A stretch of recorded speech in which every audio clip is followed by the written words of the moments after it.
السلام عليكم ورحمة الله وبركاته. الحمد لله. اللهم صل على محمد وعلى آل محمد. أما بعد فاتقوا الله عباد الله. أعوذ بالله من الشيطان الرجيم. حتى إذا بلغ مغرب الشمس وجدها تغرب في عين حمئة ووجد عندها قوما قلنا يا ذا القرنين إما أن تعذب وإما أن تتخذ فيهم حسنا. قال أما من ظلم فسوف نعذبه ثم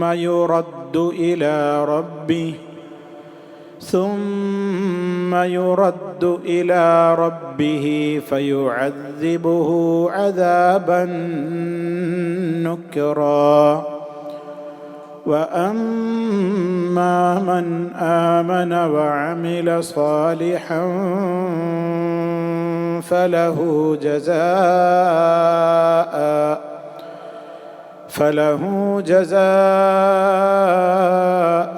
الحسنى وسنقول له من أمرنا يسرا. ثم أتبع سببا. 85 വരെയുള്ള ആയത്തുകളാണ് ഇതുവരെയായി നമ്മൾ വിശദീകരിച്ചത്. 86, 87, 88, 89 ആയത്തുകളാണ് നമ്മൾ ഇന്ന് പാരായണം ചെയ്ത് കേട്ടത്. ദുൽഖർനൈൻ റളിയല്ലാഹു അൻഹുവിൻ്റെ ജൈത്രയാത്ര ലോകത്ത് അന്ന് എത്താവുന്ന ഇടങ്ങളിലേക്കെല്ലാം കിഴക്കും പടിഞ്ഞാറുമായി അദ്ദേഹം നടത്തുകയുണ്ടായി എന്നാണ് വിശുദ്ധ ഖുർആനിൽ നിന്ന് നമുക്ക് മനസ്സിലാക്കുവാൻ സാധിക്കുന്നത്. പക്ഷേ അദ്ദേഹം എത്രത്തോളം എവിടെയെല്ലാം എത്തി എന്ന സ്ഥലനാമങ്ങളോ അതല്ലെങ്കിൽ അതിൻ്റെ ദൈർഘ്യമോ ഒന്നും നമുക്ക് വിശുദ്ധ ഖുർആനിൽ നിന്ന് ഗ്രാഹ്യമല്ല. എന്നാൽ ഖുർആനിക പ്രയോഗത്തിൽ നിന്ന് മനസ്സിലാകുന്നത് അന്ന് എത്താവുന്ന ഇടങ്ങളിലെല്ലാം കിഴക്കും പടിഞ്ഞാറുമായി അദ്ദേഹം സഞ്ചരിച്ചിട്ടുണ്ട് എന്നാണ്. അങ്ങനെ അദ്ദേഹത്തിൻ്റെ പ്രത്യേകത അല്ലാഹു പറഞ്ഞത്, ഭൂമിയിൽ നാം അദ്ദേഹത്തിന് സൗകര്യം ചെയ്തു കൊടുത്തു. അദ്ദേഹം ഉദ്ദേശിക്കുന്നിടത്തേക്കൊക്കെ പോകുവാനുള്ള സംവിധാനങ്ങൾ, കാരണങ്ങൾ, മാർഗങ്ങൾ എല്ലാം അദ്ദേഹത്തിന് നൽകി. അങ്ങനെ അദ്ദേഹം ഒരു മാർഗത്തിലൂടെ സഞ്ചരിച്ചു. ആ മാർഗത്തിലൂടെ അദ്ദേഹം യാത്ര തുടരുകയാണ്. അങ്ങനെ തുടർന്ന് അദ്ദേഹം എവിടെ എത്തി? ഹത്താ ഇദാ ബലഗ, അദ്ദേഹം എത്തിച്ചേർന്നപ്പോൾ. ബലഗ എന്ന് പറഞ്ഞാൽ എത്തി എന്നാണ് അർത്ഥം. ബലഗ അതിൻ്റെ മുളാരിഅ് യബ്ലുഗു. ബലഗ യബ്ലുഗു. ഒരാൾ പ്രായപൂർത്തിയിൽ എത്തുന്നതിന് ബുലൂഗ് ആവുക എന്ന് പറയും. ആണാവട്ടെ പെണ്ണാവട്ടെ ബുലൂഗായി, ആ കുട്ടി ബുലൂഗായിട്ടുണ്ട് എന്ന് ഒരു പുരുഷനെ പറ്റിയോ സ്ത്രീയോ പറ്റിയോ ഒക്കെ പ്രയോഗിക്കാറുണ്ട്. പ്രായപൂർത്തി എത്തി എന്നുള്ളതിന് ബുലൂഗ് എന്നാണ് പ്രയോഗിക്കാറുള്ളത്. ബലഗ എന്ന് പറഞ്ഞാൽ എത്തി. ബല്ലഗ എന്ന് പറഞ്ഞാൽ എത്തിച്ചു എന്നാണ് അർത്ഥം. ബലഗ എത്തി, ബല്ലഗ എത്തിച്ചു. അതുകൊണ്ടാണ് എത്തിക്കൽ എന്നുള്ളതിന് തബ്ലീഗ്, എത്തിക്കൽ. അങ്ങനെ എത്തിക്കുന്ന വ്യക്തിക്ക് മുബല്ലിഗ് എന്നൊക്കെ പറയുന്നത് അറബി ഭാഷയിലെ നമ്മുടെ സാധാരണ പ്രയോഗങ്ങൾ. അങ്ങനെ ഹത്താ ഇദാ ബലഗ ദുൽഖർനൈൻ റളിയല്ലാഹു അൻഹു എത്തിച്ചേർന്നപ്പോൾ എവിടെ? മഗ്രിബ ശംസി, സൂര്യാസ്തമന സ്ഥലത്ത്. അഥവാ അദ്ദേഹം പടിഞ്ഞാറ് ഭാഗത്ത്, പടിഞ്ഞാറിലാണല്ലോ അപ്പോൾ എത്തുക, സൂര്യൻ അസ്തമിക്കുക അവിടെയാണല്ലോ. മഗ്രിബ് എന്ന് പറഞ്ഞാൽ അസ്തമിക്കുന്ന ഇടം, അതിനാണ് എന്ത് പറയാ? മഗ്രിബ്. ഗറുബ യഗ്രിബു, മഗ്രിബ ശംസി, അദ്ദേഹം സൂര്യാസ്തമന സ്ഥലത്ത് എത്തിച്ചേർന്നപ്പോൾ വജദഹ ആ സൂര്യനെ അദ്ദേഹം കണ്ടു. വജദ അദ്ദേഹം കണ്ടു, ഹാ എന്നുള്ളത് മടങ്ങുന്ന എങ്ങോട്ടാണ്? ശംസിലേക്ക്. ആ സൂര്യനെ അദ്ദേഹം കണ്ടെത്തി. എങ്ങനെ? തഗ്റുബു അത് അസ്തമിക്കുന്നു. തഗ്റുബു അത് അസ്തമിക്കുന്നു. ഫഗറുബ യഗ്റുബു, തഗ്റുബു അത് അസ്തമിക്കുന്നു. എവിടെ? ഫീ ഐനിൻ ഹമിഅത്തിൻ, ഫീ ഐനിൻ ഒരു ജലാശയത്തിൽ. ഐനിന് സാധാരണ കണ്ണ് എന്നർത്ഥമുണ്ട്. അതുപോലെ തന്നെ അരുവി എന്നർത്ഥമുണ്ട്. അരുവി, പുഴകൾ, ഉഴയൂന്, ഐന് എന്ന് പറയും. ജലാശയം എന്നുള്ളതിന് പ്രയോഗിക്കും, തടാകം എന്നുള്ളതിന് പ്രയോഗിക്കും. ഹമിഅത്തിൻ, എങ്ങനെയുള്ള തടാകമാണത്? ഹമിഅത്തിൻ, കറുത്ത ചെളിമയമായ വെള്ളമുള്ള. ഹമിഅത്ത് എന്ന് പറഞ്ഞാൽ കറുത്തിരുണ്ട ചെളിയുള്ള വെള്ളം. അങ്ങനെയുള്ള വെള്ളത്തിൽ സൂര്യൻ പോയി അസ്തമിക്കുന്നത് അദ്ദേഹം കാണുകയുണ്ടായി. വജദഹ തഗ്റുബു ഫീ ഐനിൻ ഹമിഅത്തിൻ, ഫീ ഐനിൻ ഹമിഅത്തിൻ. വവജദ ഇൻദഹാ ഖൗമാ, വവജദ ഇൻദഹാ ഖൗമാ, അദ്ദേഹം കണ്ടെത്തുകയും ചെയ്തു. ഇൻദഹാ ആ ജലാശയത്തിൻ്റെ അരികിൽ, അവിടെ, അതിൻ്റെ അടുത്ത്. ഇൻദഹ എന്ന് പറഞ്ഞാൽ ഇവിടെ ഉദ്ദേശം ആ ജലാശയമാണ്. അതിൻ്റെ അടുക്കൽ അദ്ദേഹം കണ്ടെത്തുകയും ചെയ്തു. ഖൗമൻ, ഒരു ജനതയെ. അവിടെ ഒരു ജനതയെ അദ്ദേഹം കണ്ടെത്തുകയും ചെയ്തു. ഇനി അള്ളാഹു പറയാണ്, ഖുൽന, നാം പറഞ്ഞു. ഇത് അള്ളാഹു പറയാണ്. ഖുൽന, നാം പറഞ്ഞു. യാ ദുൽ ഖർനൈൻ, ഓ ദുൽഖർനൈനെ. ദുൽഖർനൈനെ വിളിച്ചുകൊണ്ട് അള്ളാഹു പറഞ്ഞു, ഇമ്മാ അൻ തുഅദ്ദിബ. അദ്ദബ എന്ന് പറഞ്ഞാൽ ശിക്ഷിച്ചു എന്നാണ് അർത്ഥം. അദ്ദബ, അദാബ്, ശിക്ഷ. അദ്ദബ എന്ന് പറഞ്ഞാൽ ശിക്ഷിച്ചു. യുഅദ്ദിബു, ശിക്ഷിക്കുക. ഇമ്മാ അൻ തുഅദ്ദിബ, ഇമ്മാ എന്ന് പറഞ്ഞാൽ ഒന്നുകിൽ അൻ തുഅദ്ദിബ, നിനക്കവരെ ശിക്ഷിക്കാം, ആ ജനതയെ നിനക്ക് ശിക്ഷിക്കാം. വ ഇമ്മാ, അതല്ലെങ്കിൽ അൻ തത്തഖിദ, നിനക്ക് ഏർപ്പെടുത്തുകയും ചെയ്യാം, സ്വീകരിക്കുകയും ചെയ്യാം. ഇത്തഖദ യത്തഖിദു, തത്തഖിദ നിനക്ക് സ്വീകരിക്കുകയും ചെയ്യാം. ഫീഹിം, ആ ജനതയിൽ, ഹുസ്നൻ, നല്ല നടപടിക്രമം, നല്ല കാര്യങ്ങൾ, നല്ല നടപടിക്രമം അവരിൽ സ്വീകരിക്കുകയും ചെയ്യാം. ഹുസ്നൻ എന്ന് പറഞ്ഞാൽ നല്ലത്. അപ്പൊ എന്താണ് ഇപ്പൊ ഇവിടെ പറയുന്നത്? മഹാനായ ദുൽഖർനൈൻ റളിയല്ലാഹു അൻഹുവിൻ്റെ യാത്ര തുടങ്ങി. അങ്ങനെ അദ്ദേഹത്തിൻ്റെ ആ അതിഗംഭീരമായ ആ യാത്ര എവിടേക്കെത്തി?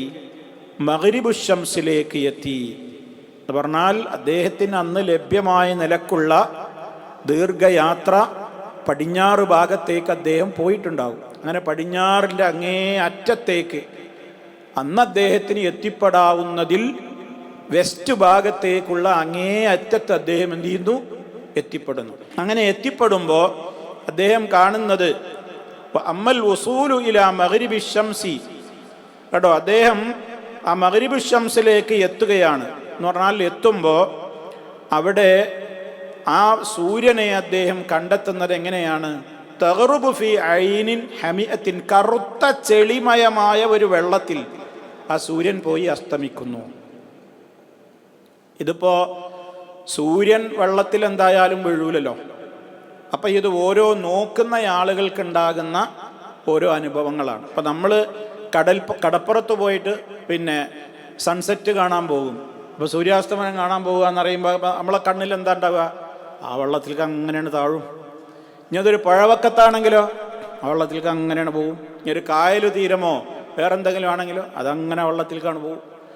ഇനി വേറെ എവിടെയെങ്കിലും മരുഭൂമിയിലാണോ? മരുഭൂമിയിലേക്ക് അങ്ങനെയാണ് പോയി എന്നറിയും. വാസ്തവത്തിൽ വെള്ളത്തിലേക്ക് പോവുകയാണോ? സൂര്യൻ അതിൻ്റെതായ ഭ്രമണപഥത്തിലൂടെ സഞ്ചരിച്ചു കൊണ്ടിരിക്കുക തന്നെയാണ്. അതെവിടെയും പോയി വീണില്ല. നമ്മുടെ കണ്ണിൽ നിന്ന് എന്ത് ചെയ്യാണ്? മറയാണ്. നമ്മൾ മറിഞ്ഞാൽ അപ്പുറത്തുള്ള ആളുകൾക്ക് അത് വീണ്ടും ഉയരത്തിൽ തന്നെയാണ്. നമ്മൾക്ക് നട്ടുച്ച നേരത്താണ് നമ്മുടെ നെറുകൻ തലയുടെ മുകളിൽ, അത് തലക്ക് മുകളിൽ അതിനെ കാണുന്നത്. പിന്നെ അതിങ്ങനെ പോയി പോയി പോയി ഇങ്ങനെ ഈ കറങ്ങുന്ന ഭൂമിയിൽ ആ നിലക്ക് സൂര്യൻ്റെതായ ചലനങ്ങൾക്കനുസരിച്ച് അവയുടേതായ വിധത്തിൽ പോയിട്ട് അസ്തമിക്കും. കിഴക്കുന്ന് കാണുമ്പോഴും അങ്ങനെ തന്നെയാണ്. അത് എവിടുന്ന് വരികയാണ്? അപ്പോൾ അത് അപ്പുറത്തൊരു രാജ്യം, അവിടെ രാത്രി പിന്നെ പകല് കഴിഞ്ഞ് അത് അസ്തമിച്ച് വേറെ നമ്മുടെ അടുത്തേക്ക് വരികയാണ്. അങ്ങനെ പോവുകയാണല്ലോ. അപ്പോൾ കടലിൽ ഇങ്ങനെ അദ്ദേഹം ഈ സൂര്യൻ അസ്തമിക്കുന്നത് കണ്ടു. അത് ആ വെള്ളത്തിൻ്റെ പ്രത്യേകത കറുത്ത ചെളിമയമായ വെള്ളം എന്നാണ്. എന്താണ് അതുകൊണ്ട് ഉദ്ദേശിക്കപ്പെടുന്നത്? വാസ്തവത്തിൽ ചിലപ്പോൾ നീലക്കടലിൽ തന്നെ സൂര്യൻ അങ്ങ് താഴുമ്പോൾ അതിൻ്റെ നിറം എന്തായിട്ട് മാറും? കറുത്ത ഇരുണ്ട നിറമായിട്ട് തോന്നും. ഇനി അതായിരിക്കാം. ഏതാണ് ഈ ജലാശയം? ഇത് കേവലം ഒരു ചെറിയൊരു ജലാശയമൊന്നല്ല എന്നുള്ളതാണ് എല്ലാ മുഫസ്സിരീങ്ങളും ഏകദേശം പറയുന്നത്. ഇത് കടലായിരുന്നു എന്നാണ്. ഒരു സമുദ്രഭാഗത്താണ്, തീരത്താണ് അദ്ദേഹം എത്തിയിട്ടുള്ളത് എന്നുള്ളതാണ് എല്ലാവരും പറയുന്നത്. അതുകൊണ്ട് അത് ഏതായിരുന്നു സമുദ്രം എന്നൊക്കെ പണ്ഡിതന്മാർക്കിടയിൽ ചർച്ചയുണ്ട്. അഭിപ്രായ വ്യത്യാസങ്ങൾ സ്വാഭാവികമാണ്. കഴിഞ്ഞ ക്ലാസ്സിൽ നമ്മൾ പറഞ്ഞതുപോലെ വിശുദ്ധ ഖുർആനിൻ്റെ ഖണ്ഡിതമായ ഒരു ടെക്സ്റ്റ് ഈ വിഷയത്തിലില്ല. അതുകൊണ്ട് തന്നെ നമുക്കതിനെക്കുറിച്ചൊരു കൃത്യമായൊരു അഭിപ്രായം പറയാൻ പറ്റൂല. അങ്ങനെ പലരും പല നിഗമനങ്ങൾ പറഞ്ഞിട്ടുണ്ട്. ചിലർ പറഞ്ഞു അത് കരിങ്കടലിലാണ് പോയി അസ്തമിച്ചത്, കരിങ്കടലാണ് ഉദ്ദേശിക്കുന്നത്, കാരണം കറുത്ത ചെളിമയമായ വെള്ളം എന്നൊക്കെ പറഞ്ഞല്ലോ. വേറെ ചില ആളുകൾ പറഞ്ഞു അതൊന്നുമല്ല, അത് അറ്റ്ലാന്റിക് ഓഷ്യനാണ്, അറ്റ്ലാന്റിക് മഹാസമുദ്രമാണ് അതുകൊണ്ട് ഉദ്ദേശിക്കപ്പെടുന്നത്. ഓരോ അഭിപ്രായക്കാരും അവരുടെ അഭിപ്രായങ്ങൾക്ക് ഉപോത്ബലകമായ പല ന്യായങ്ങളും നിരത്തുന്നുമുണ്ട്. എന്തായിരുന്നാലും നമുക്ക് ഉറപ്പിച്ചു പറയാൻ നിവൃത്തിയൊന്നുമില്ല. കാരണം അള്ളാഹു പറഞ്ഞു അദ്ദേഹം വെസ്റ്റ് ഭാഗത്ത് അങ്ങേ അറ്റത്താണ് അദ്ദേഹം എത്തിയിരിക്കുന്നത്. അപ്പം അസ്തമിക്കുന്ന നേരമാണ് സൂര്യൻ ആ കടലിൽ താഴുന്നതാണ് അദ്ദേഹം കാണുന്നത്.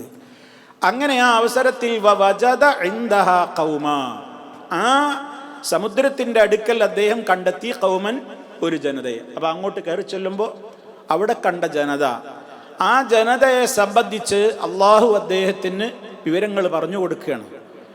അപ്പോൾ ആ വിവരണങ്ങളിൽ നിന്ന് നമുക്ക് മനസ്സിലാകുന്നത് എന്താണ്? അദ്ദേഹം എത്തിപ്പെട്ട പ്രദേശത്തുള്ള ജനങ്ങൾ വളരെ മോശപ്പെട്ട ജനങ്ങളാണ്. വളരെയേറെ അക്രമം കാണിക്കുന്ന, അതുപോലെ തന്നെ ഒരുപാട് പിന്നെ തോന്നിവാസങ്ങൾ ജീവിതത്തിൻ്റെ എല്ലാ ഘട്ടങ്ങളിലും വെച്ചു പുലർത്തുന്ന ധിക്കാരികളായ ഒരു ജനതയായിരുന്നു അദ്ദേഹം എത്തിയ പടിഞ്ഞാറ് ഭാഗത്തുള്ള ആ പ്രദേശത്തുണ്ടായിരുന്നത് എന്നാണ് വിശുദ്ധ ഖുർആനിൻ്റെ ഈ പ്രഖ്യാപനത്തിൽ നിന്ന് നമുക്ക് മനസ്സിലാക്കുവാൻ സാധിക്കുന്നത്. അത് ഏത് സമുദായമായിരുന്നു എന്നൊന്നും നമുക്കറിയില്ല. ഇബ്നു കസീർ റഹ്മഹുള്ള പറയാണ്, ഐ ഉമ്മത്തൻ മിനൽ ഉമമി, ഏതോ ഒരു സമുദായത്തിൽപ്പെട്ട ഒരു സമുദായം. പക്ഷേ അവര് ഉമ്മത്തുൻ അളീമ, വലിയ സമൂഹമാണ്. മിൻ ബനി ആദം, മനുഷ്യരിൽ നിന്നുള്ള ഒരു വലിയ കൂട്ടം ജനങ്ങളാണ് അവിടെ താമസിച്ചിരുന്നത് എന്ന് മനസ്സിലാക്കുവാൻ സാധിക്കുന്നുണ്ട്. അങ്ങനെ അല്ലാഹു സുബ്ഹാനഹു വ തആല അദ്ദേഹത്തിന് ആ നാട് പെട്ടെന്ന് അദ്ദേഹം കയറി ചെന്നു. കാരണം ഒരാൾ പോകുന്നല്ലത്, ദുൽഖർനൈൻ റളിയല്ലാഹു അൻഹു മാത്രം ഒരു യാത്രയൊന്നുമല്ല. അദ്ദേഹത്തിന് നാം സൗകര്യം ചെയ്തു കൊടുത്തു എന്ന് പറയുമ്പോൾ അദ്ദേഹത്തിൻ്റെ കൂടെ ആരൊക്കെണ്ടാവും? വൻ പട്ടാളമുണ്ടാകും. എല്ലാ നിലക്കുമുള്ള സജ്ജീകരണങ്ങൾ അദ്ദേഹത്തിൻ്റെ കൂടെ ഉണ്ടാകും. അങ്ങനെ അദ്ദേഹം ഓരോ നാടുകൾ ജയിച്ചടക്കിയിട്ട് അങ്ങനെ എത്തുന്നത്. ഇപ്പോൾ പടിഞ്ഞാറ് അങ്ങേയറ്റത്ത് എത്തി എന്ന് പറയുമ്പോൾ അതിൻ്റെ ഇടയ്ക്കുള്ളതൊക്കെ ജയിച്ചു എന്നതിൻ്റെ അർത്ഥം. ഓരോ രാജ്യങ്ങൾ ജയിച്ചടക്കി അങ്ങനെ ചൈത്രയാത്ര പോവാണ്. അങ്ങനെയാണ് എവിടെ എത്തുന്നത്? പടിഞ്ഞാറ് ഭാഗത്തെത്തിയപ്പോൾ അവിടെ ഒരു ജനതയെ കണ്ടു. ആ ജനത കുറച്ച് ധിക്കാരികളാണ്. അതുകൊണ്ട് അല്ലാഹു സുബ്ഹാനഹു വ തആല ഇദ്ദേഹത്തിന് ഇന്നാ മക്കന്നാ ലഹു ഫിൽ അർളീന് നേരത്തെ അദ്ദേഹത്തിൻ്റെ പ്രത്യേകത എടുത്തു പറഞ്ഞിട്ടുണ്ടല്ലോ. അദ്ദേഹം നിഷ്പ്രയാസം ആ ജനങ്ങളെ എന്ത് ചെയ്തു? ജയിച്ചടക്കി. അതിന് തക്ക എല്ലാ സെറ്റപ്പുമായിട്ടാണ് അദ്ദേഹത്തിൻ്റെ എങ്ങോട്ടുമുള്ള യാത്ര. അതാണ് ദുൽഖർനൈൻ റളിയല്ലാഹു അൻഹുവിനെ കുറിച്ച് നമ്മൾ മനസ്സിലാക്കേണ്ടത്. അദ്ദേഹം അതിഗംഭീരമായി ചെല്ലുന്നിടത്തൊക്കെല്ലാം ഏത് രാജ്യത്തും കയറി അതിനെയൊക്കെ അങ്ങോട്ട് കീഴിലാക്കുവാൻ തക്ക ഹിക്മത്ത് പ്രയോഗിച്ച് അതിശക്തമായ നിലക്ക് മാൻ പവറും അദ്ദേഹത്തിൻ്റെതായ ഹിക്മത്തും അതൊക്കെ ഉപയോഗപ്പെടുത്തിക്കൊണ്ട് മുന്നേറിയിരുന്ന വ്യക്തിത്വമാണ് എന്നാണ് നമുക്ക് മനസ്സിലാക്കുവാൻ സാധിക്കുന്നത്. അങ്ങനെ അദ്ദേഹം ആ രാജ്യത്ത് വിജയം വരിച്ചപ്പോൾ അള്ളാഹു അദ്ദേഹത്തിന് ഓപ്ഷൻ കൊടുക്കുകയാണ്. നിങ്ങൾക്ക് ഇഷ്ടം പോലെ ചെയ്യാം, ഇവിടെ എന്തും ചെയ്യാൻ നിങ്ങൾക്ക് അധികാരം ഞാൻ തരുന്നുണ്ട്. ഈ ജനതയുടെ ധിക്കാരം പരിഗണിച്ചിട്ട് ഇമ്മാൻ തുഅദ്ദിബ, കഠിനമായി ശിക്ഷിക്കണമെങ്കിൽ ശിക്ഷിച്ചോളൂ. ഇമ്മാ അൻ തുഅദ്ദിബ, ഒന്നുകിൽ താങ്കൾക്ക് അവരെ എന്ത് ചെയ്യാം, ശിക്ഷിക്കാം, കൊല്ലേ, നീ അതല്ലെങ്കിൽ തടവിലാക്കേ, അടിക്കേ, എന്താണോ അവരിൽ താങ്കൾക്ക് യുക്തമായി തോന്നുന്നത് അത് തീരുമാനിക്കേണ്ടത് ആരാണ്? ഒരു ഭരണകൂടമാണ്, ഒരു ഭരണാധികാരിയാണ്. ഏത് ശിക്ഷ നടപ്പിലാക്കണം? ഖത്ലാണോ വേണ്ടത്? സബിയെ ബന്ധനസ്ഥരാക്കലാണോ വേണ്ടത്? ലർബ് അടി കൊടുക്കലാണോ വേണ്ടത്? മറ്റെന്താണോ വേണ്ടത്? അള്ളാഹു നിശ്ചയിച്ചിട്ടുള്ള ഹദ്ദുകൾ അത് വേറെ തന്നെ ഉണ്ടാകും, അതിലൊരു ഭരണാധികാരിയും ഇടപെടൂല. അതേ അവസരത്തിൽ അള്ളാഹു നിശ്ചയിച്ചിട്ടുള്ള ഹദ്ദ് അല്ലാത്ത കാര്യങ്ങളിൽ ഒരു ഭരണാധികാരിക്ക് തീരുമാനിക്കാനുള്ള അധികാരം ഇസ്ലാം കൊടുക്കും. അതിന് തഅസീർ എന്നാണ് പറയുക. മറ്റത് ഹുദൂദുകളാണ്. ഇസ്ലാമിൽ ശിക്ഷാ സമ്പ്രദായങ്ങൾ രണ്ട് വിധത്തിലുണ്ട്. ഒന്ന് ഹുദൂദുകളുണ്ട്. ഹുദൂദ് എന്ന് പറഞ്ഞാൽ ഖണ്ഡിതമായി അല്ലാഹു സുബ്ഹാനഹു വ തആല ആ വിഷയത്തിൽ ശിക്ഷ നിശ്ചയിച്ചിട്ടുണ്ട്. അതിൽ പിന്നെ ഇനി യാതൊരു നിലക്കും അപ്പീലില്ല, വേറൊരു നിലക്ക് അതിൽ മാറ്റം വരുത്താനൊന്നും പാടില്ല. ഇപ്പം അള്ളാഹു നിശ്ചയിച്ച ഓരോന്നും അങ്ങനെ തന്നെയാണ്.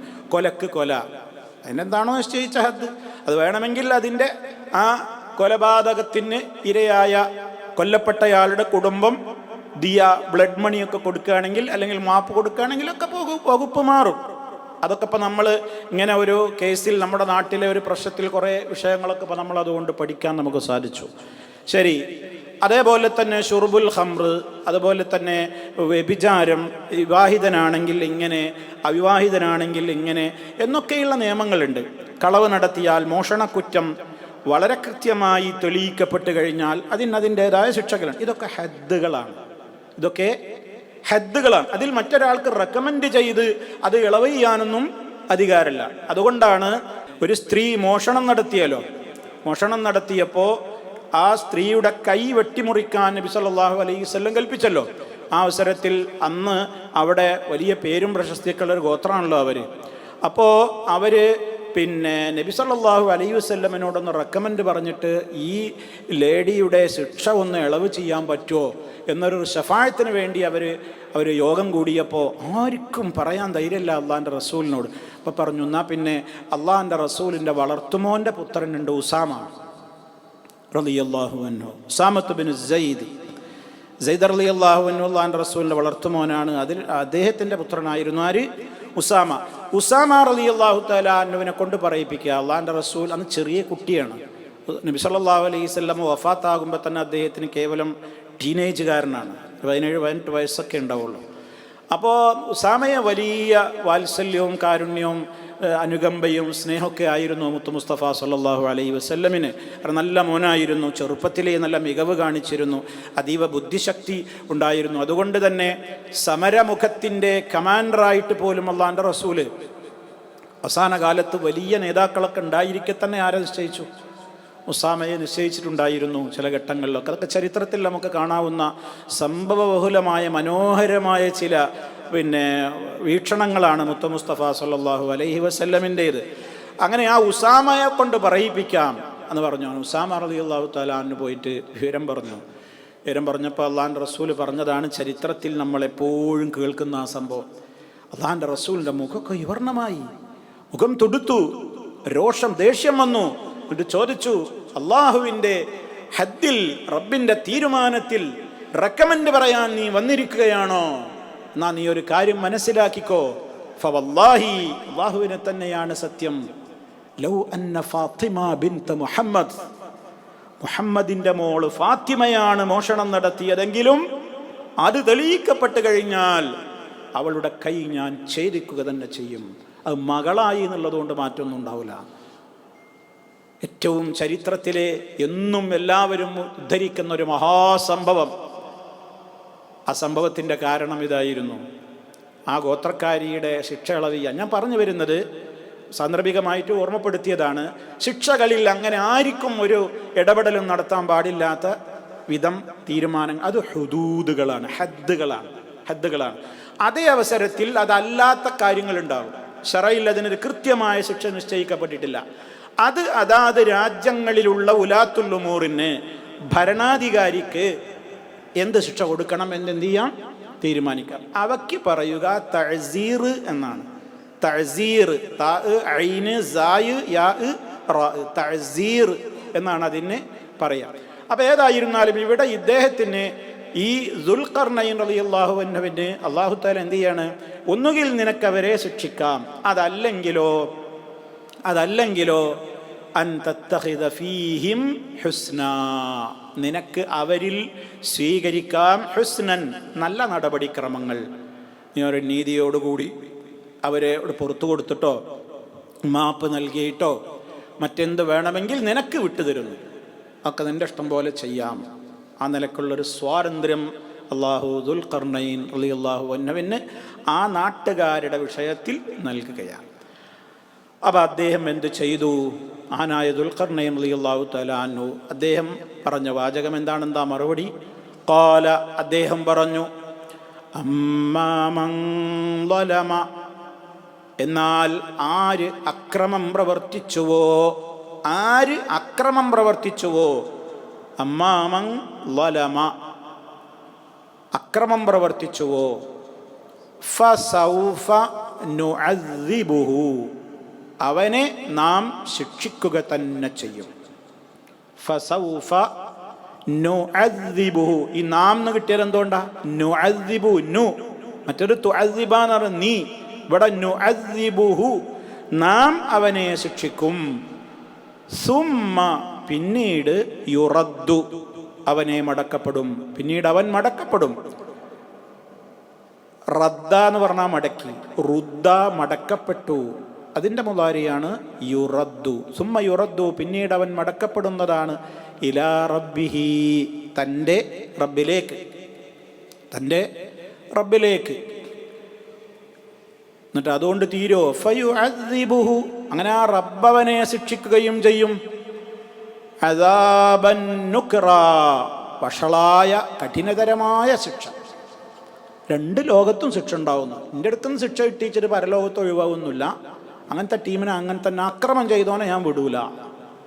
അതാണ്, വെറുതെ ഒന്നുമല്ല. അമ്മാമൻ ളലമ, അക്രമം ചെയ്തവനാരോ. എന്താണ് ആ ളലമ എന്നുള്ള ഇടത്തെ മുഫസ്സിരീങ്ങൾ പറഞ്ഞത്? ഐ മനിസ്തമറ അലാ കുഫ്രിഹി വശിർക്കിഹി ബിറബ്ബിഹി, കുഫറും ശിർക്കുമാണ് ഇവിടെ ളുൽമ കൊണ്ട് ഉദ്ദേശിക്കപ്പെടുന്നത്. ഖുർആൻ പറഞ്ഞില്ലേ, ലുഖ്മാൻ അലൈഹിസ്സലാം, ലുഖ്മാൻ റളിയല്ലാഹു അൻഹു മോനോട് പറഞ്ഞത് എന്താണ്? യാ ബുനയ്യ ലാ തുശ്രിക് ബില്ലാ ഇന്ന ശിർക ലളുൽമുൻ അളീം, വമ്പിച്ച കടുത്ത അക്രമം. ഏതാണ്? അള്ളാഹുവിൽ പങ്കു ചേർക്കലാണ്. അതേപോലെ തന്നെ റബ്ബിൻ്റെ പേരിൽ നുണ പറയലാണ്. അള്ളാഹുവിന് ഇഷ്ടമില്ലാത്തത് അവൻ്റെ പേരിൽ പറയലാണ്. ഫമൻ അളലം മിമ്മൻ ഇഫ്തറ അലല്ലാഹി കദിബ, ആരുണ്ട് കടുത്ത അക്രമി മിമ്മൻ, ഒരുത്തനേക്കാൾ, ഇഫ്തറ അലല്ലാഹി കദിബ, അള്ളാഹിൻ്റെ പേരിൽ അവൻ കളവ് കെട്ടി പറയുന്നു. അള്ളാഹ്ക്ക് മക്കളുണ്ട്, സന്താനുണ്ട്, പാർട്ട്ണറുണ്ട്, സഹായിയുണ്ട്, അങ്ങനെയുണ്ട്, ഇങ്ങനെയുണ്ട്, അവൻ ഇങ്ങനെ കൊടുത്തിട്ടുണ്ട്, ഇങ്ങനെ കളവുകൾ കെട്ടിപ്പറയുന്നവനേക്കാൾ വലിയ അക്രമി ആരാ ഉള്ളത്? അപ്പം ലരമ, ആ ലുൽമിൻ്റെ ഏറ്റവും പരമമായ, അതിൻ്റെ ലുൽമിലെ ഏറ്റവും കഠിനമായതാണ് ഇത് ശിർക്കും കുഫറും. അവരെയാണ് ഇദ്ദേഹം ഇവിടെ എടുത്തു പറയുന്നത്. അമ്മാ, എന്നാൽ മൻ ളലമ, ആര് അക്രമം പ്രവർത്തിച്ചുവോ, ഫസൗഫ നുഅദ്ദിബുഹു, നാം അവനെ ശിക്ഷിക്കുക തന്നെ ചെയ്യും. ഇമാം ഖത്താദ റഹിമഹുല്ല പറഞ്ഞു, എങ്ങനെ ശിക്ഷിക്കും? ബിൽ ഖത്ലി, കൊല്ലും എന്നാണ് പറഞ്ഞത്. അക്രമം പ്രവർത്തിച്ചവനെ കൊന്നുകളയും. ഇമാം സുദ്ദി റഹിമഹുല്ല പറയുന്നത്, അദ്ദേഹം അവരെ അതികഠിനമായ നിലക്കുള്ള ചൂടുപാത്രങ്ങളിൽ വെച്ചിട്ട് പൊള്ളിക്കുന്ന ശിക്ഷകൾ കൊടുത്തു എന്നൊക്കെ അഭിപ്രായപ്പെട്ടവരുണ്ട്. എന്തായിരുന്നാലും അതികഠിനമായ ശിക്ഷകൾ അദ്ദേഹം അവരിൽ നടപ്പിലാക്കി പലരിലും. അങ്ങനെ ഇവിടുന്ന് ശിക്ഷ കിട്ടിയതുകൊണ്ട് നാളെ പരലോകത്ത് ഈ അക്രമികൾ രക്ഷപ്പെടുന്നില്ല. എന്നിട്ട് അദ്ദേഹം തന്നെ പറയണ, സുമ്മയുറദ്ദു ഇലാ റബ്ബിഹി, പിന്നീട് അവൻ്റെ റബ്ബിൻ്റെ അടുക്കലേക്ക് അവൻ മടക്കപ്പെടും. അതെപ്പോഴാ? പരലോകത്ത്. ഫീഹി ഇസ്ബാത്തുൽ മആദി വൽ ജസാഇ, അതിൽ പരലോക കാര്യത്തെ സംബന്ധിച്ചാണ് പറയുന്നത്. അപ്പോൾ പരലോക കോടതിയിൽ അവൻ എത്തിയാൽ ഫയുഅദ്ദിബുഹു, അവനെ അള്ളാഹു ശിക്ഷിക്കുകയും ചെയ്യുന്നതാണ്. അദാബൻ, ശിക്ഷ. എങ്ങനെയുള്ള ശിക്ഷ? നുക്റാ, നുക്കർ എന്ന് പറഞ്ഞാൽ എന്താ? ശദീദൻ ബലീഗൻ വജീസൻ അലീമൻ എന്നൊക്കെ പറയും. നുക്റൻ അതികഠിനമായ ശിക്ഷ. ശദീദ്, ബലീഗ്, വജീഅ്, അലീം അതൊക്കെ പെയിൻഫുൾ, വളരെ കഠിനം, അതിശക്തം എന്നൊക്കെ പറയുന്നതിന് ഉപയോഗിക്കുന്ന വേർഡുകളാണ്. അതാണ് നുക്റ. അപ്പോൾ പരലോകത്ത് ചെന്നാൽ ആ ശിക്ഷ വേറെ ഉണ്ടാകും. അപ്പോൾ അവിടെ നമ്മൾ വേറൊരു കാര്യം മനസ്സിലാക്കേണ്ടത്, ദുന്യാവിലെ ഹദ്ദുകൾ കിട്ടിയ ആളുകൾക്ക് പരലോകത്ത് ശിക്ഷയിൽ നിന്ന് ഒഴിവാകുമോ ഇല്ലേ? ഒഴിവാകാതെ അള്ളാഹുവിൻ്റെ തീരുമാനമാണ്. ഇപ്പോൾ ദുന്യാവിലൊരു ശിക്ഷക്ക്, ഒരു തെറ്റിന് ശിക്ഷ കിട്ടി, എന്നാൽ പരലോകത്ത് ഇനി അയാൾ ശിക്ഷിക്കപ്പെടുമോ ഇല്ലേ? അത് അള്ളാഹുവിൻ്റെ തീരുമാനമാണ്. ശിക്ഷിക്കപ്പെടാം, ശിക്ഷിക്കപ്പെടാതിരിക്കാം. പക്ഷേ അള്ളാഹു ആദിലാണ്, അവൻ നീതിമാനാണ്. വലാ യദ്ലിമു റബ്ബുക അഹദ, നിന്റെ റബ്ബ് ഒരാളോടും ഒരു തരിമ്പ് പോലും അനീതി കാണിക്കൂല. അതുകൊണ്ട് തന്നെ ഇവിടെ ശിക്ഷ കിട്ടിയതുകൊണ്ട് അവിടെ ഇല്ലാതാവും എന്നുള്ളതില്ല. അതിവിടെ തൗബ ചെയ്തൊക്കെ എത്രമാത്രം ആ മനുഷ്യന് ശിക്ഷ, ഒരു വധശിക്ഷയാണ് ഒരാൾക്ക് കിട്ടുന്നതെങ്കിൽ, അല്ലെങ്കിൽ മറ്റെന്തെങ്കിലും ശിക്ഷയാണ് കിട്ടുന്നതെങ്കിൽ, ഇപ്പോൾ മറ്റേതെങ്കിലും ശിക്ഷ കിട്ടുന്ന വ്യക്തിയാണെങ്കിൽ അദ്ദേഹത്തിൻ്റെ ജീവിതാന്ത്യം വരെയുള്ള ശിഷ്ടകാല ജീവിതം എങ്ങനെയായിരുന്നു? ഇനി വധശിക്ഷ കിട്ടിയ ആളാണെങ്കിൽ ആ കൊല്ലപ്പെടുന്നത് വരേക്കുള്ള അദ്ദേഹത്തിൻ്റെ മാനസികാവസ്ഥ എങ്ങനെയായിരുന്നു? അതൊക്കെ ആർക്കേ അറിയുള്ളൂ? അള്ളാഹുവിനെ അറിയൂ. അള്ളാഹു ഇടപെടും, അള്ളാഹു തീരുമാനിക്കും. ഇപ്പോൾ നബി സല്ലല്ലാഹു അലൈഹി വസല്ലമിൻ്റെ കാലത്ത് വ്യഭിചാരത്തിന് വേണ്ടി എറിഞ്ഞുകൊല്ലൽ ശിക്ഷ വിധിക്കപ്പെട്ട് ആ ഏറ് നടപ്പാക്കിയതിൻ്റെ ശേഷം ചില സഹാബിമാരൊക്കെ ആ എറിയപ്പെട്ട ആളെക്കുറിച്ച് മോശമായി സംസാരിച്ചു. മരണപ്പെട്ട ആ ശിക്ഷയ്ക്ക് വിധേയമായ ആളുകളെക്കുറിച്ച്, സഹാബിയെക്കുറിച്ച്, സഹാബ വനിതയെക്കുറിച്ചൊക്കെ മോശമായി ചിലതൊക്കെ പറഞ്ഞു. മോശം എന്ന് പറഞ്ഞാൽ അങ്ങനെയല്ല, എന്തൊരു പണി അവർ ചെയ്തത്, എന്താ ഇപ്പം ഇങ്ങനെയൊക്കെ വേണ്ടിയിരുന്നു എന്നൊക്കെ പറയുന്നത് പോലെയുള്ള വാക്കുകളൊക്കെ പറഞ്ഞപ്പോൾ അള്ളാഹുവിൻ്റെ റസൂൽ സല്ലല്ലാഹു അലൈഹി വസല്ലം ഗൗരവത്തോടെ അതിലിടപെട്ട സഹാബിമാരോട് ശകാരിക്കുകയാണ് ചെയ്യുന്നത്. എന്താ നിങ്ങൾ മനസ്സിലാക്കിയത്? അവരെക്കുറിച്ചാണോ നിങ്ങൾ ഈ പറയുന്നത്?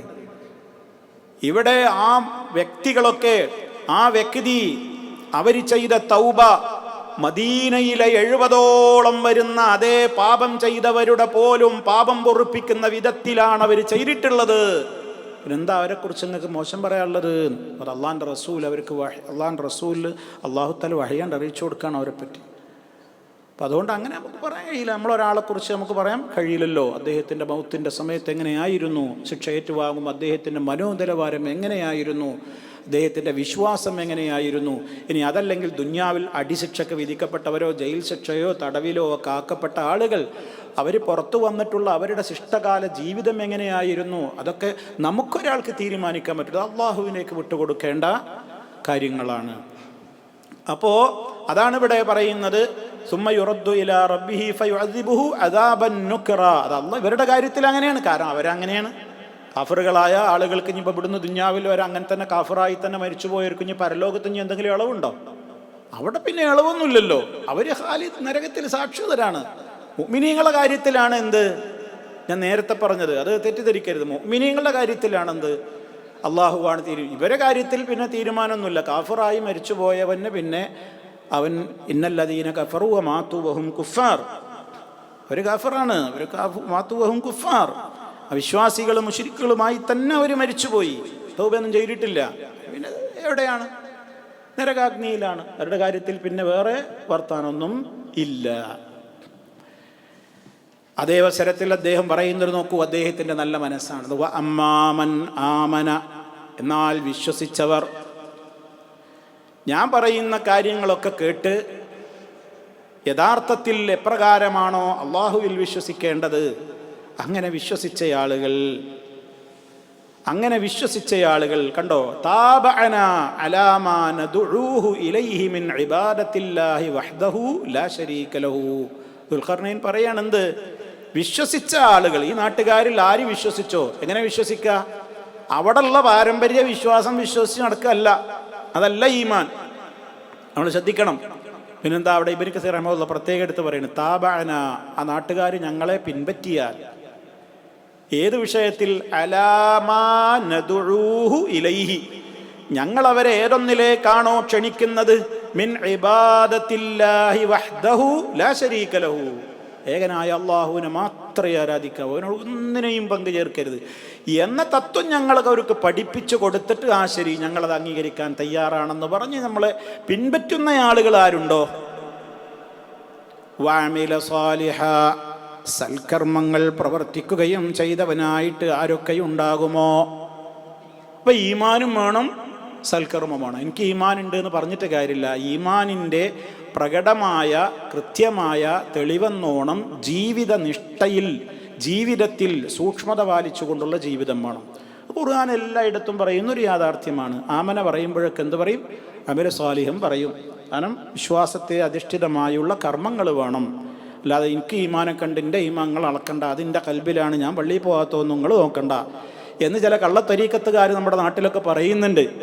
നിങ്ങൾ ആ കൽബ് നോക്കുന്നത്, ഞങ്ങളുടെ കൽബ് എന്നൊക്കെ പറഞ്ഞാൽ അല്ലാഹുവിലേക്ക് അങ്ങോട്ട് ലയിച്ച് ലയിച്ച് ലയിച്ച് ഞങ്ങൾ അള്ളാഹിനിപ്പം അങ്ങനെ കാണുകയാണ്. ഞങ്ങളെ ഇടത്തും വലത്തൊക്കെ, നിങ്ങളെയൊക്കെ ഇടത്തും വലത്തും ഇരിക്കുന്നതൊക്കെ പിന്നെ നിങ്ങളുടെയൊക്കെ നന്മ തിന്മകളുടെ ഇരുന്ന മലക്കുകളാണ്. എൻ്റെയൊക്കെ ഇടത്തും വലത്തും ഇരിക്കുന്ന മലക്കുകൾ എനിക്ക് വീശിത്തരാൻ വേണ്ടി ഇരിക്കുകയാണ് എന്നൊക്കെ പറയുന്ന ബീവിമാരൊക്കെ ഉണ്ട്. ഒരു പച്ച ബീവി ഉണ്ട്, പച്ച ബീവി എന്ന് പറഞ്ഞിട്ടൊരു ബീവി യൂട്യൂബിലൊക്കെ നിങ്ങൾക്ക് കാണാൻ പറ്റും. ഒരു പച്ച കളറൊക്കെ ഇട്ടിട്ട് ഇങ്ങനെ എല്ലാവരും. അപ്പോൾ ആ പച്ച ബീവി പറയുന്നത് അങ്ങനെയാണ്, നിങ്ങളൊക്കെ പിന്നെ ഇടത്തും വലത്തും മലക്കുകളിരിക്കുന്നത് നിങ്ങളൊക്കെ ഇത് എഴുതാനാണ്, എൻ്റെ ഇടത്തും വരുത്തിയിരിക്കുന്നത് എഴുതാനല്ല, എനിക്ക് വീശിത്തരാനാണ്. നാട്ടിൽ ഭയങ്കര ചൂടല്ലേ, അപ്പോൾ വീശിത്തരാനാണ് എന്നാണ് പറയുന്നത്.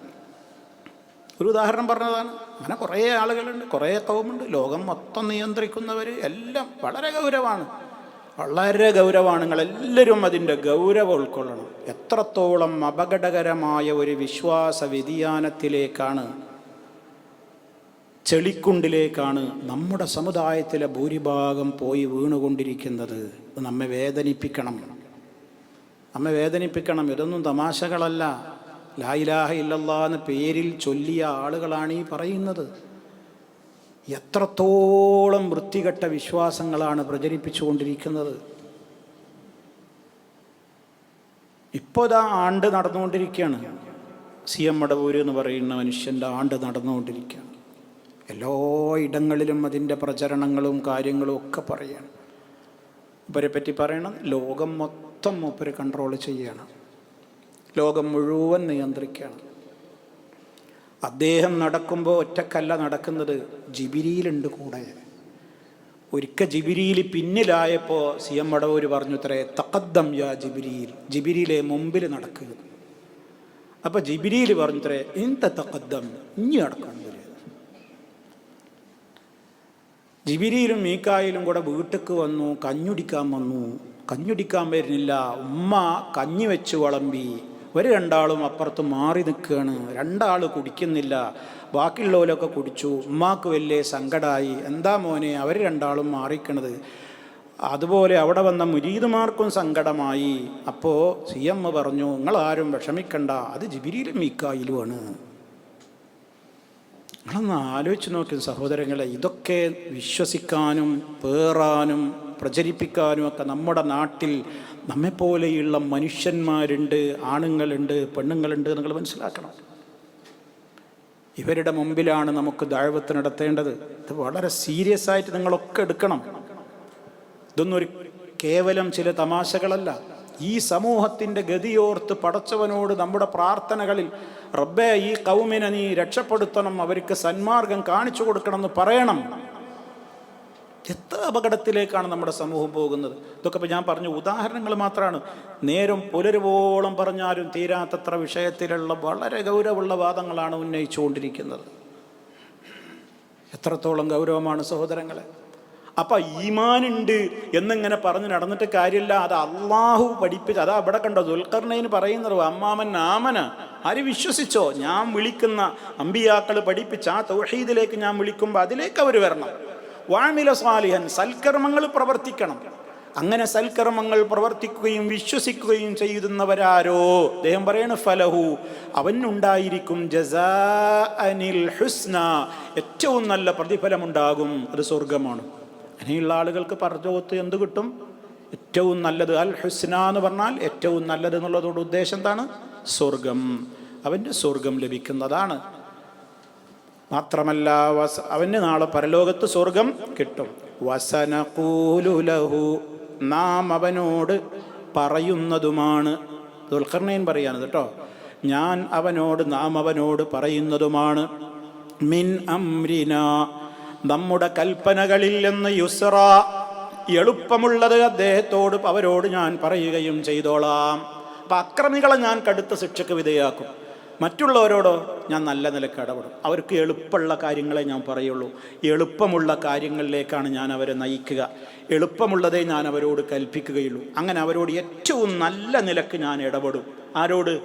വിശ്വാസികളോട്. അതേ അവസരത്തിൽ പറഞ്ഞത് കേൾക്കാതെ ധിക്കാരം കാണിക്കുന്ന അത്തരത്തിലുള്ള ആളുകളെ അതികഠിനമായി ശിക്ഷിക്കുക തന്നെ ചെയ്യും. പിന്നെ അവർ നിൻ്റെ അടുത്തേക്ക് വരും, അവിടെ വേറെയും അവർക്ക് കിട്ടും. അതേ അവസരത്തിൽ വിശ്വസിച്ച് സൽക്കർമാധിഷ്ഠിത ജീവിതം ജീവിക്കുന്നവർക്ക് പരലോകത്തെത്തുമ്പോൾ നിൻ്റെ അടുക്കൽ സ്വർഗവും കിട്ടും. ഇവിടെ ഞാൻ അവരോട് ഏറ്റവും മെച്ചപ്പെട്ട നല്ല നിലക്കുള്ള ഇടപെടുകയും ചെയ്യും. ഇതാണ് ദുൽഖർനൈൻ റളിയല്ലാഹു അൻഹു. അദ്ദേഹം ഒരു ആദിലായ ഒരു ഹക്കിമായിരുന്നു എന്നുള്ളതിൻ്റെ തെളിവാണിത്. എത്രയൊക്കെ ജയിച്ചടക്കിയ വലിയ ജേതാവായിട്ടും ഒരഹങ്കാരമില്ലാതെ ഏറ്റവും നീതിയോടെ ഇടപെട്ടൊരു ഭരണാധികാരിയാണ്. കണ്ടോ, നല്ലവരോട് അദ്ദേഹത്തിൻ്റെ അങ്ങനെ തന്നെയാണല്ലോ ഭരണാധികാരികളൊക്കെ. രാജ്യത്ത് കുഴപ്പമുണ്ടാക്കുന്നവനെ വെറുതെ വിടൂല, രാജ്യത്തുള്ള സമാധാനപ്രിയരോട് നല്ല നിലയ്ക്ക് ഇടപെടും. അതാണ് ഏതൊരു ഹാക്കിമിൻ്റെയും നല്ല ഗുണമാണത്. ഏതൊരു ഭരണാധികാരിയും അങ്ങനെയായിരിക്കണം, അങ്ങനെയായിരിക്കും. അപ്പം ഇവിടെ ദുൽഖർനൈൻ റളിയല്ലാഹു അൻഹുവിനെ അള്ളാഹു അപ്രകാരമാണ് എന്ത് ചെയ്തത്? പരിചയപ്പെടുത്തിയിട്ടുള്ളത്. അപ്പം അതുകൊണ്ട് തന്നെ ആ നിലക്ക് അദ്ദേഹം അവർക്കിടയിൽ ആ വിധത്തിലുള്ള പ്രവർത്തനമാണ് കാഴ്ചവെച്ചത്. സുമ്മ അത്ബഅ സബബ, പിന്നീട് അദ്ദേഹത്തിൻ്റെ മാർഗം മറ്റൊരു വഴിക്ക് തുടർന്നു, യാത്ര മറ്റൊരു വഴിക്ക് തുടർന്നു. സുമ്മ അത്ബഅ സബബ, എന്താണ് അവിടെ മുഫസ്സിരീങ്ങൾ പറയുന്നത്? സുമ്മ സലക ത്വരീഖൻ, അദ്ദേഹം മറ്റൊരു വഴിയിലൂടെ പ്രവേശിച്ചു. അങ്ങനെ ഫസാറ മിൻ മഗ്രിബി ശംസി ഇലാ മത്ലഇഹാ, അങ്ങനെ പടിഞ്ഞാറ് ഭാഗത്ത് നിന്ന് പിന്നീട് അദ്ദേഹത്തിൻ്റെ യാത്ര എങ്ങോട്ടായിരുന്നു? കിഴക്ക് ഭാഗത്തേക്കായിരുന്നു. അപ്പോൾ പോകുന്നിടങ്ങളിലെല്ലാം അദ്ദേഹം എന്ത് ചെയ്യുന്നുണ്ട്? തൗഹീദ് ജനങ്ങളെ പഠിപ്പിക്കുന്നുണ്ട്, തൗഹീദിലേക്ക് ജനങ്ങളെ ക്ഷണിക്കുന്നുണ്ട്, നീതി അവരിൽ നടപ്പിൽ വരുത്തുന്നുണ്ട്, അവർക്കാവശ്യമായ സൗകര്യങ്ങൾ ചെയ്തു കൊടുക്കുന്നുണ്ട്, സഹായ സഹകരണങ്ങൾ അവരോടെല്ലാം അവർക്ക് വേണ്ടതെന്തോ ആവശ്യപ്പെടുന്നതൊക്കെ നൽകിക്കൊണ്ടും അവരുടെ കൂടെ കഴിയുന്നുണ്ട്. ഇതൊക്കെ അദ്ദേഹത്തിൻ്റെ പ്രത്യേകതയായിരുന്നു. അങ്ങനെ പടിഞ്ഞാറ് ഭാഗത്തേക്കുള്ള അദ്ദേഹത്തിൻ്റെ യാത്ര ആരംഭിച്ചു. അതിൻ്റെ അങ്ങേ അറ്റം വരെ അദ്ദേഹം പോയി, അവിടെയൊക്കെ ജയിച്ചടക്കി. ഇനിയിപ്പോൾ എവിടുക്കാണ് പോകേണ്ടത്? ഭൂമിയുടെ കിഴക്ക് ഭാഗത്തേക്ക് അദ്ദേഹത്തിൻ്റെ യാത്ര തുടരുകയാണ്. അങ്ങനെ ഹത്താ ഇദാ ബലഗ മത്ലിഅ അശ്ശംസി, അങ്ങനെ അദ്ദേഹം എത്തിയപ്പോൾ, അദ്ദേഹം എത്തിയപ്പോൾ എവിടെ? മത്ലിഅ അശ്ശംസി, സൂര്യൻ ഉദിക്കുന്നിടത്ത്, അഥവാ കിഴക്ക് ഭാഗത്തേക്ക് അദ്ദേഹം എത്തിയപ്പോൾ. വജദഹ, അദ്ദേഹം ആ സൂര്യനെ കണ്ടു. തത്ലുഉ, അത് ഉദിക്കുന്നത്. തത്ലുഉ, ആ സൂര്യൻ ഉദിക്കുന്നു. തത്ലുഉ ത്വലഅ, സൂര്യൻ ഉദിച്ചു. ത്വലഅ, തത്ലുഉ, അത് ഉദിക്കുന്നു. അലാ ഖൗമിൻ, ഒരു ജനതയിൽ. അപ്പോൾ ആ നാട്ടുകാരെ കുറിച്ച് അതിന് പറയാൻ പോകുന്നു. കിഴക്ക് ഭാഗത്തെത്തിയപ്പോൾ അവിടെയുള്ള നാട്ടുകാരെ അവസ്ഥ എന്താണ്? ലം നജ്അൽ ലഹും, ഏതാണ് ആ ജനത? ലം നജ്അൽ ലഹും, നാം അവർക്ക് ഏർപ്പെടുത്തിയിട്ടില്ല, നിശ്ചയിച്ചിട്ടില്ല. ജഅല യജ്അലു, ലം നജ്അൽ, നാം ഏർപ്പെടുത്തി കൊടുത്തിട്ടില്ല. ലഹും, അവർക്ക്. മിൻ ദൂനിഹാ, ആ സൂര്യനിൽ നിന്നും സിത്രൻ, ഒരു മറ പോലും. സിത്ർ എന്ന് പറഞ്ഞാൽ എന്താ? മറ. സൂര്യനിൽ നിന്ന് ഒരു മറ പോലും നാം അവർക്ക് ഏർപ്പെടുത്തിയിട്ടില്ല എന്ന് പറഞ്ഞാൽ അങ്ങനത്തെ ഒരു വർഗം ജനങ്ങളാണ് അവിടെ താമസിക്കുന്നത്. ഒരു തരം പ്രാകൃത ജനങ്ങളാണ്. അവിടെ വീടൊന്നുമില്ല. സൂര്യൻ്റെ ചൂടിൽ നിന്ന് രക്ഷപ്പെടാൻ അവർ വീട് കെട്ടിയിട്ടില്ല, കൊട്ടാരങ്ങളില്ല, കുടിലുകളില്ല, മറ്റ് സംവിധാനങ്ങളൊന്നുമില്ല. അപ്പോൾ എല്ലാം മലയൊക്കെ തുറന്ന് അതിൻ്റെ ഉള്ളിൽ മലയുടെ ഉള്ളിലൊക്കെ ഇങ്ങനെ ചൂട് സമയത്ത് നിൽക്കുന്നുണ്ടാവും. ചൂടാറിക്കഴിഞ്ഞാൽ പുറത്തേക്ക് ഇറങ്ങും. തീറ്റൊക്കെ ഉള്ളത് എന്താ വെച്ചെങ്കിൽ അതൊക്കെ പുറത്ത് പോയിട്ടൊക്കെ ചെയ്യണ. അവരും മോശക്കാരന്നെയാണ്, നല്ലവരൊന്നുമല്ല. അവരും ഇതേപോലത്തെ ഒരു ടീം തന്നെയാണ്. പക്ഷെ പ്രാകൃതരാണ് പറഞ്ഞാൽ നാഗരികതയുടെ അടയാളങ്ങളൊന്നും അവരിൽ ദൃശ്യമല്ല. അതാണ് അവർക്ക് സൂര്യനിൽ നിന്നൊരു മറ പോലും ഏർപ്പെടുത്തിയിട്ടില്ല എന്ന് പറഞ്ഞാൽ അത്രയും ഒരു അധകൃതരായി അല്ലെങ്കിൽ ഒരു പ്രാകൃതരായി ജീവിക്കുന്ന ഒരു കൗമിനെയാണ് അവിടെ കണ്ടത്. കദാലിക അപ്രകാരം തന്നെ എന്ന് പറഞ്ഞാൽ എന്താ? അപ്രകാരം തന്നെ എന്ന് പറഞ്ഞാൽ നേരത്തെ പോയോടത്തുള്ള കൗമിൻ്റെ അവസ്ഥ തന്നെയായിരുന്നു ഇവിടെയും എന്നർത്ഥം. ജനങ്ങൾ നല്ലവരൊന്നുമല്ല, ആരെന്നെയാണ്? അതേപോലത്തെ ഒരു മോശം ജനങ്ങൾ തന്നെയാണ്. ആൾക്കാർ വീടും വരെയൊന്നും ഇല്ലാറുണ്ട് കാര്യമില്ല, ധിക്കാരത്തിന് കമ്മിയൊന്നും അവർക്കും ഇല്ല. കദാലിക അപ്പോൾ അവരിൽ അദ്ദേഹം ഇടപെടേണ്ട നിലക്ക് അദ്ദേഹം ഇടപെട്ടിട്ടുണ്ടാകും, അത്രേ പറഞ്ഞുള്ളൂ. അവരെക്കുറിച്ച് വേറൊന്നും പറഞ്ഞില്ല. വഖദ് അഹത്ന, അള്ളാഹു പറയാണ് വഖദ് അഹത്ന, നമുക്ക് സൂക്ഷ്മമായി അറിയാം. അഹത്ന എന്ന് പറഞ്ഞാൽ നാം വലയം ചെയ്തിട്ടുണ്ട് എന്നാണ് അള്ളാഹ് പറയണത്. അഹത്ന, അഹാത്വ വലയം ചെയ്തു, മുഹീത്ത് വലയം ചെയ്യുന്നവൻ, അള്ളാഹിനെ കുറിച്ച് പറഞ്ഞിട്ടുണ്ടല്ലോ. കദാലിക അപ്രകാരം തന്നെ, വഖദ് അഹത്ന നാം വലയം ചെയ്യുകയും ചെയ്തിട്ടുണ്ട്, ബിമാ ലദൈഹി അദ്ദേഹത്തിൻ്റെ അടുക്കലുള്ളതിനെ കുറിച്ച്. ആരുടെ അടുക്കൽ?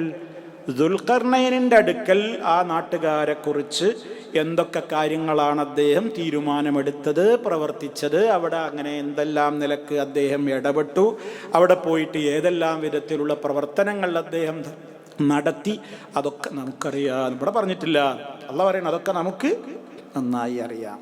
വഖദ് അഹത്ന നാം നന്നായി മനസ്സിലാക്കിയിട്ടുണ്ട്, ബിമാ ലദൈഹി അദ്ദേഹത്തിൻ്റെ അടുക്കലുള്ള ഖുബ്റൻ അദ്ദേഹം പ്രവർത്തിച്ച ആ പ്രവർത്തനങ്ങൾ എന്തൊക്കെയായിരുന്നു എന്ന് നമുക്ക് നന്നായി അറിയാം.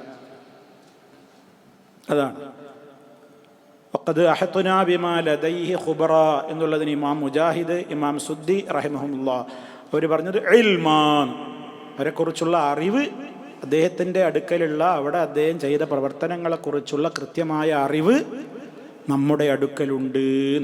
ഐ നഹ്നു മുത്തലിഊന അലാ ജമീഇ അഹ്വാലിഹി വ അഹ്വാലി ജയ്ശിഹി ലാ യഖ്ഫാ അലൈനാ മിൻഹാ ശൈഉൻ. എന്താണ് പറയുന്നത്? അദ്ദേഹത്തെക്കുറിച്ചും അദ്ദേഹത്തിൻ്റെ പട്ടാളത്തെക്കുറിച്ചുമൊക്കെ അവരവിടെ പോയിട്ട് ചെയ്ത പ്രവർത്തനങ്ങൾ എന്തൊക്കെയാണെന്ന് നമ്മൾ വ്യക്തമായി കാണുന്നുണ്ടായിരുന്നു. ലാ യഖ്ഫാ അലൈനാ മിൻഹാ ശൈഉൻ, ഒന്നും നമുക്ക് ഗോപ്യമല്ല, എനിക്കറിയാത്ത ഒന്നുമില്ല. അപ്പോൾ അവിടെ അദ്ദേഹം ഇടപെടേണ്ട രൂപത്തിലൊക്കെ അദ്ദേഹം അവിടെയും ഇടപെട്ടു. അപ്പോൾ അദ്ദേഹം എവിടെ ചെന്നു? ആ പടിഞ്ഞാറ് ചെന്നു, അതുപോലെ തന്നെ കിഴക്കും ചെന്നു. സുമ്മാ തുബഅ സബബാ, പിന്നെയും അദ്ദേഹം മറ്റൊരു ദിശയിലേക്ക് അദ്ദേഹത്തിൻ്റെ യാത്ര തുടർന്നു. അങ്ങനെ തുടർന്നിട്ടാണ് പിന്നീട് അദ്ദേഹം എന്ത് ചെയ്യുന്നത്? ബൈനസദ്ദൈൻ എന്ന് പറയുന്ന പ്രദേശത്ത് അല്ലെങ്കിൽ ആ സ്ഥലത്ത് എത്തുന്നതും തുടർന്നു കൊണ്ടുണ്ടാകുന്ന സംഭവവികാസങ്ങളും ഇൻഷാ അല്ലാഹ് അടുത്ത ക്ലാസ്സിലൂടെ നമുക്ക് തുടരാം. അല്ലാഹു സുബ്ഹാനഹു വ തആല നേരറിയാനും നേരിൻ്റെ പാതയിൽ മുന്നോട്ട് പോകുവാനും വിശുദ്ധ ഖുർആനിനോട് അർഹിക്കുന്ന ഗൗരവത്തോടെ ഇടപെടുവാനുമുള്ള തൗഫീഖ് നമുക്കെല്ലാവർക്കും നൽകി നമ്മെ എല്ലാവരെയും അനുഗ്രഹിക്കുമാറാകട്ടെ. നമ്മുടെ രോഗങ്ങൾ അല്ലാഹു ശിഫയാക്കുമാറാകട്ടെ. നമ്മിൽ നിന്ന് മരണപ്പെട്ടു പോയവർക്ക് അല്ലാഹു മഗ്ഫിറത്ത് പ്രദാനം ചെയ്യുമാറാകട്ടെ.